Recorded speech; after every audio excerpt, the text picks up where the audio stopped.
ജന്മന കാഴ്ചയില്ലാത്ത ഒരാള് ഇവിടെ കൊണ്ടുവന്നിട്ട് പിന്നെ അത് കണ്ണിൽ മരുന്ന് വെച്ച് കാഴ്ച കിട്ടിയിട്ടുണ്ട്. ചില ആളുകളെ സംബന്ധിച്ചോളം പറയുമ്പോൾ കൃഷ്ണമണിയൊക്കെ വെളുത്തിരിക്കുന്നത് കാണാം. അപ്പൊ അവർക്കൊന്നും കാഴ്ച കിട്ടാൻ വകുപ്പില്ലല്ലോ. അവർക്കും കാഴ്ച കിട്ടും. മരുന്ന് അയച്ചു നോക്കി സാധ്യതയുണ്ട്. അതെ, ആയിരക്കണക്കിന് ആൾക്കാർക്ക് പുണ്യപ്രവർത്തനം എന്നുള്ള നിലയിൽ ഇതുവരെയും ഞാൻ ഇങ്ങനെ ഒരു അമ്മനെ കണ്ടിട്ടില്ല. ഞാനിപ്പോ ഇരിക്കുന്നത് നമ്മുടെ മൂവാറ്റുപുഴയിൽ നിന്ന് വാഴക്കുളം വന്നിട്ട് അവിടെ നിന്ന് ഒരു 5-6 കിലോമീറ്റർ അപ്പുറം കല്ലൂർക്കാട് എന്ന് പറയുന്ന സ്ഥലത്താണ്. ജീവിതത്തിൽ ആദ്യമായിട്ടാണ് ഇതുപോലൊരു വീഡിയോയ്ക്ക് മുമ്പിൽ വന്നിരിക്കുന്നത്. അമ്മ നമസ്കാരം. നമസ്കാരം. അമ്മയുടെ പേരെങ്ങനെയാ? തെയ്യാമ സിസ്റ്റർ ആണ്. കർത്താവിന്റെ മണവാട്ടിയാണ്. പക്ഷെ ഈ ലോകത്തുള്ള ആളുകൾക്ക് മരുന്ന് കൊടുക്കുന്ന ഒരു പരിപാടി കൂടിയുണ്ട് അല്ലേ? Okay ma'am. അപ്പോ ഇവിടെ ദേശത്ത് വന്നിട്ട് നിങ്ങളെ കുറിച്ച് ചോദിച്ചപ്പോ ആർക്കും ഒരു മോശം അഭിപ്രായമില്ല. മരുന്ന് കൊടുത്താൽ 100% മാറും എന്നുള്ളൊരു സാക്ഷ്യമാണ് ഏറ്റവും വലിയ സാക്ഷ്യം. എനിക്ക് സന്തോഷം ഉണ്ടാക്കിയത് അത് തന്നെയാണ്. അപ്പൊ അമ്മ ഞാൻ ചോദിച്ചോട്ടെ, പ്രധാനമായിട്ട് കണ്ണിന്റെ അസുഖത്തിനാണോ ഇവിടെ മരുന്ന് കൊടുക്കുക? കണ്ണിന്റെ എല്ലാ രോഗത്തിനുള്ള മരുന്നുണ്ട് ഇവിടെ.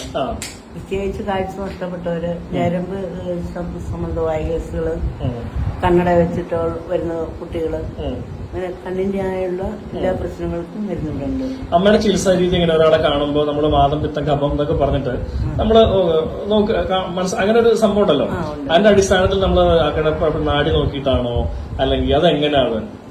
അവര് നമുക്ക് തലയെ കൈവച്ച് നോക്കുമ്പോൾ തന്നെ നമുക്ക് മനസ്സിലാവും. തലയിൽ കൈവച്ച് നോക്കും? എങ്ങനെ? ചുമ്മാ വെറുതെ തലയിൽ കൈവച്ച് നോക്കും? കൈവച്ച് നോക്കുമ്പോൾ നമുക്ക് അതിന്റേതായ രോഗത്തിന്റെ ലക്ഷണം അമ്മയുടെ മനസ്സിലേക്ക് വരും. അങ്ങനെയാണ് ചികിത്സ ചെയ്യുന്നത്. അത് ശരി. ഇവിടെ കടത്തി ചികിത്സ ഉണ്ടല്ലേ? ഉണ്ട്. ഓക്കെ. പിന്നെ പ്രധാനമായിട്ട് ആളുകള് എന്ത് അസുഖത്തിനാണ് പ്രധാനമായിട്ട് വരുന്നതെന്ന് പറയാമോ?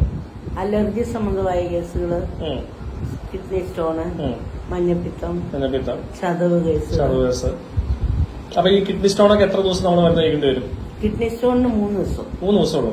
അടുപ്പിച്ച് 3 ദിവസമാണോ ഒന്നാടാണോ? അടുപ്പിച്ച്. അത് ഇവിടെ താമസിക്കണം. ഓക്കെ. അത് എത്ര വലിയ കൂടിയ കല്ലും ചെറിയ കല്ലും അങ്ങനെ ഉണ്ടോ? അല്ല, ഞാൻ ചോദിക്കുന്നത് ഈ കല്ലിന്റെ ഒരു അളവൊക്കെ ഉണ്ടല്ലോ. കല്ലിന്റെ അളവെന്ന് പറഞ്ഞാൽ കല്ല് പൊട്ടിപ്പൊളിഞ്ഞു പോകേണ്ടതാണ്. പൊട്ടിപ്പൊളിഞ്ഞു പോകും. ചിലരൊക്കെ പറഞ്ഞു കേട്ടിട്ടുണ്ട്, കല്ല് ഇത്ര സെന്റിമീറ്ററിന് മേളിലാണ് ഞാൻ നോക്കൂല എന്നൊക്കെ കേട്ടിട്ടുണ്ട്. ഇങ്ങനെ ഇവിടെ എത്ര വലുപ്പമായാലും. ഓക്കെ. പിന്നെ ഞാനൊന്ന് ചോദിച്ചോട്ടെ, ഇവിടെ നമ്മുടെ ഈ കണ്ണിന്റേതായിട്ടുള്ള പ്രശ്നങ്ങൾ കിടത്തി ചികിത്സ തന്നെയാണ്? കിടത്തിയല്ല, പോയി മരുന്ന് കൊടുത്തിട്ട് പിന്നെ അത്യാവശ്യം കിടക്കാൻ ദൂരമുള്ളവർക്ക് മാത്രമേ ഇവിടെ കിടക്കാനുള്ള ഇത് കൊടുക്കുന്നുള്ളൂ. അതല്ലേ? അല്ലാത്തവരെ അവർക്ക് വരുന്നുണ്ട്. ഇവിടുത്തെ ചികിത്സയുടെ റേറ്റ് എന്നൊക്കെ പറഞ്ഞാല് എന്താ പറയാ, പുഷ്പം പറിക്കുന്ന പോലെ ഏറ്റവും ലളിതമാണെന്ന് കേട്ടുകേൾക്കുന്നുണ്ട്. ഇപ്പൊ ഒരു കിഡ്നി സ്റ്റോണൊക്കെ ആയിട്ട് ഒരാൾ വന്നു കഴിഞ്ഞാൽ എന്താ അമ്മ അവർക്കിടെ നമ്മൾ വാങ്ങാൻ നോർമലി ഒരു സാധാരണക്കാരന് കേട്ട് കഴിയുമ്പോൾ ഒരു ആശ്വാസം വേണല്ലോ.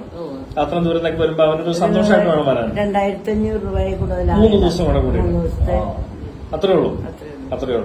അപ്പൊ 3 ദിവസം കഴിഞ്ഞിട്ട് പിന്നെ അതിന്റെ രീതികളെ 3 ദിവസം കഴിഞ്ഞ പിന്നെ മരുന്ന് കഴിക്കണ്ട. ഒരു 10-30 ദിവസത്തിനുള്ളിൽ അത് പോകും. 30 ദിവസം എടുക്കും.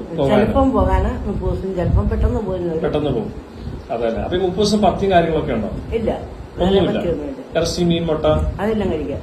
പിന്നെ മദ്യം അങ്ങനെ മദ്യം കഴിപ്പിക്കാറില്ല. അല്ല, പത്യം എന്ന് പറയുമ്പോ എല്ലാം ഉൾപ്പെടുമല്ലോ എന്ന് വിചാരിച്ചിട്ടാണ് ഞാനത് ചോദിച്ചത്. പിന്നെ സ്റ്റോണുകാർക്ക് തക്കാളിയൊക്കെ കഴിക്കണ്ടെന്ന് പറയും.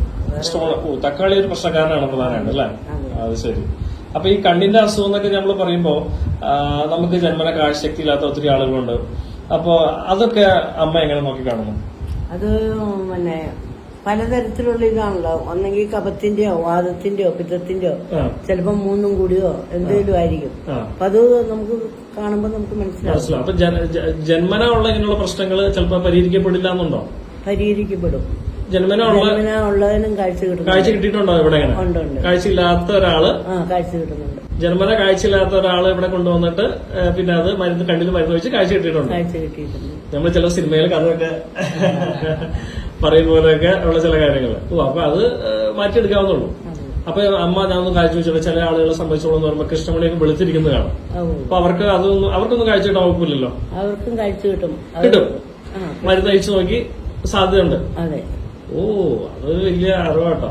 അത് ശരി. അപ്പൊ അവർക്കൊക്കെ എങ്ങനെയാ അതിന്റെ ഒരു വലിയ റേറ്റ് കാര്യങ്ങളൊക്കെ സ്വാഭാവികമാണ്? നോർമലി പറഞ്ഞാൽ മതി. 1 മാസത്തെ മരുന്നിന് അവർക്ക് വീട്ടിൽ പോയി ചെയ്യുന്നതാണ് 500 രൂപയെ വരുള്ളൂ. അത്രേ ഉള്ളൂ 1 മാസത്തെ വരുന്നത്.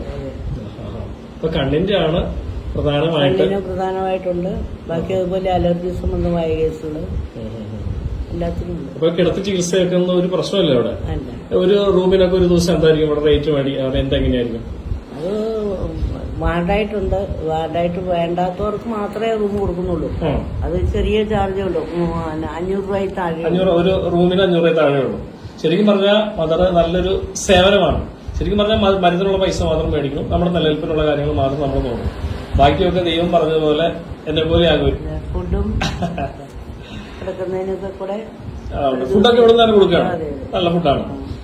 എന്നാണ് ജീവിതത്തിൽ ആദ്യമായിട്ട് ചികിത്സയ്ക്ക് ഇറങ്ങിയത്? എത്രാമത്തെ വയസ്സിലാണ്? ചികിത്സ തുടങ്ങിയത് വളരെ ചെറുപ്പം മുതലേ ചെയ്യുന്നുണ്ടായിരുന്നു. പക്ഷെ ഇവിടെ തുടങ്ങിയത് 985.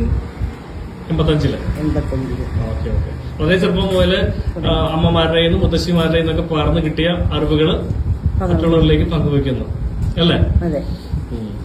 അപ്പോ ഇത്രയും ആളുകൾ വന്നതില് ഒത്തിരി ആളുകൾക്ക് അസുഖം മാറി പിന്നീട് അവരെ വിളിച്ച് സന്തോഷത്തോടെ അമ്മയോട് പല കാര്യങ്ങളും പറയാറുണ്ടോ?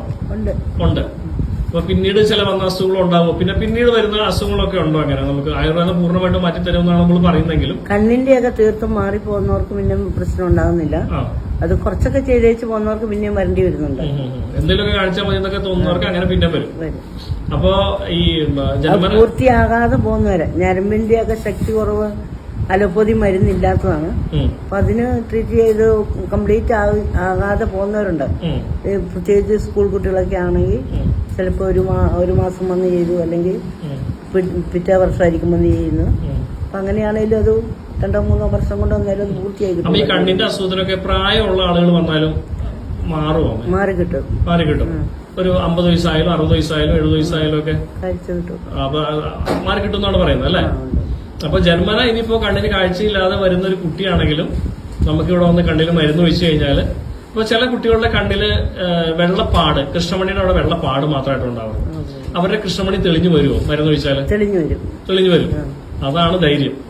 അതല്ല, അങ്ങനെ അമ്മയുടെ ഓർമ്മയില് എത്ര ആളുകൾക്ക് അങ്ങനെ ഒരു പരിപൂർണമായ സൗഖ്യം കിട്ടിയിട്ടെന്ന് പറയാൻ പറ്റും? കൃഷ്ണമണി തെളിഞ്ഞു വന്ന ആളുകൾ ഇഷ്ടം പോലെ ആൾക്കാരാണ് അല്ലേ? അത് ചെറിയൊരു കാര്യമല്ലല്ലോ അമ്മ. കാരണം പറഞ്ഞാല് അങ്ങനെ. പിന്നെ ഞാൻ ചോദിക്കട്ടെ അമ്മ, ഈ പഥ്യമില്ല എന്നുള്ളതാണ് ഒരു പ്രധാനപ്പെട്ട ധൈര്യം. പഥ്യം എന്ന് പറഞ്ഞാൽ കണ്ണിന്റെ ചികിത്സയ്ക്ക് പഥ്യമൊന്നും ആദ്യ സ്റ്റേജിലൊന്നും പഥ്യമില്ല. അവർക്ക് തണുപ്പുള്ള സാധനങ്ങൾ ആ ഒരു രോഗത്തിന്റെ അനുസരിച്ചാണ്. ചിലപ്പം വാദം കൊണ്ടോ പിത്തം കൊണ്ടോ കഫം കൊണ്ടോ ഒക്കെ ഉണ്ടാകുന്നതാണെങ്കിൽ അവർക്ക് അതിനുള്ള തണുപ്പുള്ള സാധനങ്ങൾ കഴിക്കാൻ പാടില്ലെന്ന് പറയും. അപ്പോൾ അവർക്ക് ഇറച്ചി മീൻ മുട്ട കഴിക്കാം. പിന്നെ ലാസ്റ്റ് മരുന്ന് ഉള്ളി കഴിക്കുന്നതൊക്കെ സമയം വരുമ്പോഴത്തേനും പിന്നെ അവർക്ക് പഥ്യമുണ്ട്. ഇറച്ചി മീൻ മുട്ടയൊന്നും കഴിക്കാൻ പറ്റില്ല. മരുന്ന് ഉള്ളി കഴിക്കുന്ന അട കഴിക്കുക എന്ന് പറയും. അത് ലാസ്റ്റ് സ്റ്റേജ്. അത് എന്നും കിട്ടിയിരിക്കുന്ന കാഴ്ച നിലനിർത്താൻ വേണ്ടി 9 ദിവസത്തെ പഥ്യം നോക്കി മരുന്ന് ചെയ്യണം. എല്ലാവർക്കും വേണ്ടി വരുന്നില്ല, കുറെ പേർക്കൊക്കെ വേണ്ടി വരുന്നുണ്ട്.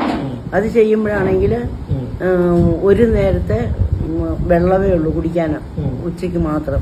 ബാക്കിയുള്ള സമയം വെള്ളം കുടിക്കാൻ പറ്റില്ല. ചോറാണെങ്കിൽ വളരെ വെള്ളം വറ്റിച്ച ചോറ്, കറി പിന്നെ ഇന്ദുപ്പും മുളക് പൊടി, പപ്പടം ചുട്ടത്, അത് ചിലർക്കേ വേണ്ടി വരുന്നുള്ളൂ. പഥ്യം നോക്കി മരുന്ന് കഴിക്കാൻ വരുന്ന ആളുകളോട് അമ്മയ്ക്ക് എന്താ പ്രധാനമായിട്ട് പറയാനുള്ളത്? പഥ്യം നോക്കി മരുന്ന് ചെയ്താൽ കൃത്യമായിട്ടും അസുഖം മാറും. പിടിയേണ്ട പോലെ ഉള്ളു, കൃത്യമായിട്ടായിരിക്കും. ഒന്നും അറിയേണ്ട ആവശ്യമില്ല അല്ലേ? ഇവിടെ കിടത്തി ചികിത്സ ഉണ്ടല്ലോ. അപ്പൊ ഈ കിടത്തി ചികിത്സയില് നമ്മള് ചില ആൾക്കാരൊക്കെ ചിലപ്പോ നിർബന്ധമായിട്ട് കിടത്തി ചികിത്സിക്കുന്ന ആൾക്കാരാണോ? അപ്പൊ അവർക്ക് സാമ്പത്തികമായിട്ടൊരു പ്രശ്നമൊക്കെ വന്നാല് അത് അവരോട് എങ്ങനെ പരിഹരിച്ച് എങ്ങനെയായിരിക്കും അമ്മ അതിന്റെ ഒരു രീതി കാര്യങ്ങള്? അവർക്ക് വളരെ ഇതായിട്ട് ഇളവ് കൊടുക്കും. തീരെ നിവൃത്തിയില്ലാത്തവർക്ക് ഇളവ് കൊടുക്കുന്നുണ്ട്. പിന്നെ പൈസ, മരുന്നിന്റെ പൈസ തരാൻ പറ്റുന്നവരെ കൊണ്ട് ചെയ്യിപ്പിക്കും. അത് അല്ലെങ്കിൽ മുന്നോട്ട് കൊണ്ടുപോകാൻ പറ്റിയല്ല. ഇല്ല. അമ്മ കേരളത്തിനകത്തും പുറത്തും ഒക്കെ ചികിത്സ ചെയ്യുന്നുണ്ട് ഇല്ലേ? എവിടേക്ക് പോയി? കേരളത്തിന് പുറത്ത് എവിടേക്ക് ചികിത്സ ചെയ്യുന്നത്? ബോംബെയിലുണ്ട്. ബോംബെയിൽ മാത്രമാണ് ഇപ്പോൾ ഉള്ളത്. ശരി. പിന്നെ കേരളത്തിന്റെ എത്ര സ്ഥലങ്ങളിലുണ്ട് പോയി ചികിത്സ ചെയ്യുന്നത്? തിരുവനന്തപുരം, കണ്ണൂര്, തൃശ്ശൂര്, അങ്കമാലി, എറണാകുളം, പാല, അങ്ങനെ പല സ്ഥലങ്ങളിലുണ്ട്. ഇതൊക്കെ സഭയുടെ രൂപതയൊക്കെ ആയിട്ട് ബന്ധപ്പെട്ട് ചെല്ലുന്നതാണ്. അതെ, എല്ലാ രൂപതക്കാർക്കും ഇത് ഗുണം കിട്ടത്തക്ക രീതിയിലാണ് നമ്മൾ പൊക്കോണ്ടിരിക്കുന്നത്. അപ്പൊ നിലവിലെ കല്ലൂർക്കാട് ഇവിടെ വന്നാൽ അമ്മേനെ എപ്പോഴും തന്നെ കാണാം. ഏത് ദിവസമായിരിക്കും കല്ലൂർക്കാട് ഇവിടെ ചികിത്സയുള്ളത്? കല്ലൂർക്കാട് വ്യാഴാഴ്ച ദിവസം. എല്ലാ വ്യാഴാഴ്ച ദിവസമാണ് ഇവിടെ ചികിത്സയുള്ളത്. കല്ലൂർക്കാട് ഒരാഴ്ചയിലെ ദിവസം മാത്രമേ ഇവിടെ ചികിത്സയുള്ളൂ. അതെ. അപ്പൊ ഇടയ്ക്ക് ഇങ്ങനെ ഒരു ദിവസം ഇങ്ങനെ വരേണ്ടി വന്നാൽ, രോഗിക്ക് വരേണ്ടി വന്നാലും, രോഗികൾ കിടക്കാനുള്ളവർക്കാണെങ്കിൽ എല്ലാ ദിവസവും ഞാനിവിടെ വൈകിട്ട് വന്ന് ഇവിടെയാണ് താമസിക്കുന്നത്. ഇതിൽ പോയാലും വൈകിട്ട് ഇവിടെ വരും. ഓ, നിർബന്ധമായിട്ട് വരും. അപ്പൊ ബോംബെക്ക് പോയാലും ബോംബെക്ക് പോയാൽ വരികയില്ല. ബോംബെക്ക് പോയാൽ 3-4 ദിവസത്തേക്ക്. മാസത്തിൽ ഒരു പ്രാവശ്യമാണ് പോകുന്നത്. സിസ്റ്റേഴ്സ് ഉണ്ട് ഇവിടെ സഹായിക്കാൻ. മാസത്തിൽ ഒരു പ്രാവശ്യമാണ് പോകുന്നത്. മാസത്തിലൊന്ന് പോകും. ഓക്കെ അമ്മ. അപ്പൊ എന്തായാലും അമ്മയുടെ പ്രവർത്തനം ഇനിയും ഭയങ്കര ഗംഭീരമായിട്ട് വരട്ടെ. ഒരുപാട് ആളുകളെ സപ്പോർട്ട് ചെയ്യാനും സ്നേഹിക്കാനും അവരുടെ അസുഖങ്ങളൊക്കെ മാറ്റാനും അമ്മ ഇനിയും തമ്പുരാൻ അനുഗ്രഹിക്കട്ടെ എന്ന് ഞാൻ എന്താ പറയുക പ്രാർത്ഥിക്കുന്നു. അപ്പൊ എല്ലാവിധ ആശംസകളും അമ്മേ. Thank you. ജന്മന കണ്ണിന് കാഴ്ചയില്ലാത്തൊരവസ്ഥ എന്നൊക്കെ പറയുമ്പോൾ എന്താ അല്ലേ? ശരിക്കും പറഞ്ഞാൽ അതൊരു വല്ലാത്തൊരു അവസ്ഥ തന്നെ. തീരെ കാഴ്ചയില്ലാത്ത ആയിരക്കണക്കിന് ആളുകൾക്ക് കാഴ്ചശക്തി കൊടുത്തു എന്ന് പറയുമ്പോൾ അതിൻ്റെ പിന്നൊരു വലിയൊരു അത്ഭുതം കൂടിയുണ്ട്. പല തലമുറകളായി കിട്ടിയ ഒരുപാട് അറിവുകൾ കൂട്ടിച്ചേർത്ത് വെച്ച് ആ എക്സ്പീരിയൻസ് ആണ് നിങ്ങളിലേക്ക് പകരുന്നത്. എറണാകുളം ജില്ലയിലെ മൂവാറ്റുപുഴയിൽ നിന്ന് തൊടുപുഴ റൂട്ടിൽ വാഴക്കുളം എന്ന സ്ഥലത്ത് വന്ന് അവിടെ നിന്ന് 5-8 കിലോമീറ്ററിനുള്ളിൽ വന്ന് ചേരുന്ന സ്ഥലമാണ് കല്ലൂർക്കാട്. ഇത് കോതമംഗലം പോത്താനിക്കാട് റൂട്ടിൽ വരാൻ കേട്ടോ. ചേട്ടൻ ഇവിടുത്തെ ഡ്രൈവറാണല്ലേ? അതെ, തീർച്ചയായിട്ടും. ഓക്കെ ചേട്ടാ, ഞാൻ ചോദിക്കട്ടെ, ഇവിടെ വന്നിട്ട് ചേട്ടന് അമ്മയുടെ ചികിത്സയായിട്ട് ബന്ധപ്പെട്ടിട്ട് എന്താണ് ദേശത്തിന്റെയും അതുപോലെ തന്നെ വരുന്ന ആളുകളുടെയൊക്കെ ഒരു അഭിപ്രായം എങ്ങനെയാണ്? അഭിപ്രായം എന്ന് പറഞ്ഞു കഴിഞ്ഞാൽ ആയിരക്കണക്കിന് ആൾക്കാർക്ക് പുണ്യപ്രവർത്തനം എന്നുള്ള നിലയിൽ ഇതുവരെയും ഞാൻ ഇങ്ങനെ ഒരു അമ്മനെ കണ്ടിട്ടില്ല. ഇല്ല. സത്യത്തിന് ഞാനൊരു ഹെവി ഡ്രൈവറാണ്. പക്ഷെ എനിക്ക് വന്നതിന് ശേഷം അമ്മേനെ വിട്ടു പോകാൻ പറ്റുന്നില്ല. അങ്ങനെ ഒരു അറ്റ്മോസ്ഫിയർ ആയിപ്പോയി. അപ്പൊ അതുകൊണ്ട് അമ്മയുടെ കൂടെ ഇങ്ങനെ നിൽക്കുവാണ്. ഞാൻ ചോദിച്ചോട്ടെ ചേട്ടാ, അമ്മയുടെ ചികിത്സ സ്വീകരിച്ചിട്ടുള്ള ആളുകള് ഒരുപാട് ആയിരക്കണക്കിന് ആളുകൾ ഇവിടെ നിറഞ്ഞ സന്തോഷത്തോടുകൂടി ഇറങ്ങി. തീർച്ചയായിട്ടും. കാരണം ഇവിടെ കയ്യെ പിടിച്ച് ഈ സ്റ്റെപ്പ് കണ്ണ് കാണാൻ മേലാതെ കൊണ്ടുവന്ന ആൾക്കാരെ, അതായത് അച്ഛന്മാരും ഉണ്ട്, അതുപോലെ അതർ ആൾക്കാരും ഉണ്ട്. ഇവിടെ ചികിത്സ കഴിഞ്ഞിട്ട് നിറ കണ്ണോടുകൂടി വണ്ടി ഓടിച്ചു പോകുന്ന കാഴ്ചയും കണ്ടിട്ടുണ്ട്. അപ്പോൾ അതെ, മാതാ നേത്രകാന്തി സിദ്ധ വൈദ്യാശ്രമത്തിലേക്കുള്ള വഴിയാണിത്. അപ്പോൾ രോഗശാന്തി ആവശ്യമുള്ളവർ തീർച്ചയായിട്ടും ഇത് ഉപയോഗിക്കാം. ഇങ്ങനത്തെ ഫോൺ നമ്പറുണ്ട്. എങ്ങനെയാണ് ഏത് രീതിയിലാണ് പോകേണ്ടത് നമുക്ക് വ്യക്തമായിട്ട് വഴിയെല്ലാം ഉൾപ്പെടെ ഉണ്ട് കേട്ടോ. അപ്പോ അമ്മ നമ്മളോട് ഇത്രയും നേരം സംസാരിച്ചു. നിങ്ങൾക്ക് വിശദമായ രീതിയിൽ കാര്യങ്ങൾ മനസ്സിലായി എന്ന് വിചാരിക്കുന്നു. പലരും ചോദിക്കും ഡീറ്റെയിൽ ഇല്ല, നമ്പറില്ല എന്നൊക്കെ. നിങ്ങൾ കൃത്യമായിട്ട് വീഡിയോ മുഴുവനായിട്ട് കാണണം. അതല്ലാതെ നിങ്ങൾക്ക് ഇതിനെ കുറിച്ച് ഞാൻ പ്രത്യേകം എടുത്ത് പിന്നെയും ഓരോരുത്തർക്ക് റിപ്ലൈ തരേണ്ട ആവശ്യമില്ല. ഫോൺ നമ്പർ എല്ലാം ഉൾപ്പെടെ ഉണ്ടാവും. അപ്പോ കമന്റ് ബോക്സിൽ എന്റെ ഒരു ചെറിയ മെസ്സേജ് കാണും, ഫോൺ നമ്പർ ഡീറ്റെയിൽസ് ഉണ്ട്. അമ്മേ, അപ്പൊ എല്ലാവരും കടന്നു വരുന്നവരെ കൃത്യമായ രീതിയിൽ മരുന്ന് കൊടുത്ത് സന്തോഷത്തോടെ പറഞ്ഞയക്കുക. അപ്പൊ ഇനി എപ്പിസോഡ് കാര്യം പഠിക്കും. സുഖം അമ്മ, ഞാൻ പോട്ടെ. അപ്പൊ എന്നാ എനിക്കൊരു ചാച്ച അനുഗ്രഹിച്ചു കിട്ടോ.